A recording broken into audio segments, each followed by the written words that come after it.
অনেক দিন ধরেই দাদা বলেছিল যে তাদের বাড়ি যাওয়ার জন্য, তো কোনো না কোনো কারণে আর যাওয়া হয়ে ওঠেনি। তো ভাবলাম এই রবিবার যাব, তাই সকাল সকাল সমস্ত কাজ সেরে নিয়ে পুজো দিয়ে নিয়েছি। তারপরে আমরা দুজন দেখো রেডি হয়ে গেছি। চেন্নাইতে আমাদের খুব কাছের বলতে তারাই আছে। তো মাঝে মাঝে তারাও আমাদের বাড়ি আসে আর আমরাও যাই, আর যেহেতু আমাদের বাড়ি থেকে তাদের বাড়ি খুব একটা দূরে নয়, তাই যাওয়া আসার খুব প্রবলেমও হয় না। আর আজকের ওয়েদারটা খুব সুন্দর ছিল জানো। তারপরে আমরা চলে এসেছিলাম স্টেশনে।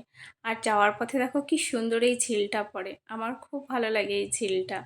আর বাইরের প্রকৃতিটা আজকে সত্যিই মনোরম ছিল।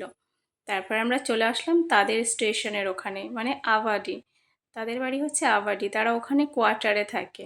যাওয়ার পথে স্টেশনের কাছে কি সুন্দর ছোট্ট একটা বাজার পড়ে।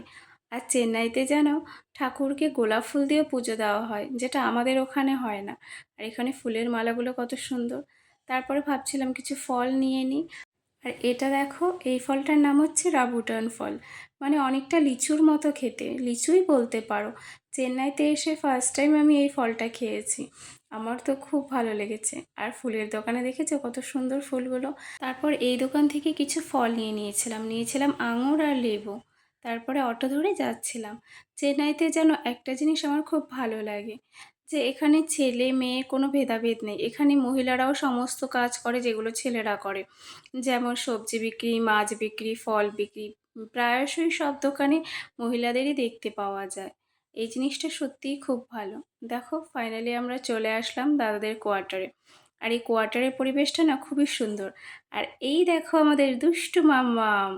বাবা, কতদিন পরে দেখছি, সে এখন হাঁটাও শিখে গেছে। আর দেখো কি মিষ্টি লাগছে তাকে। আর আমার দুষ্টু মাম্মামটা দেখো কত বড় হয়ে গেছে।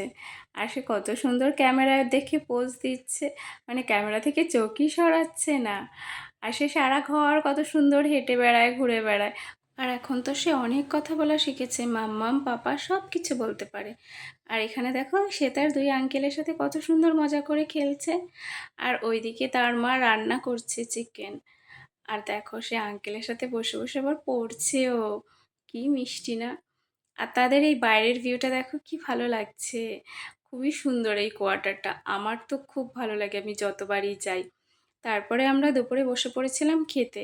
খাওয়া দাওয়া সেরে ও আবার বসেছিল পুচকিটাকে নিয়ে। পুচকিটাকে বলছে যে এইভাবে পোজ দাও দেখো।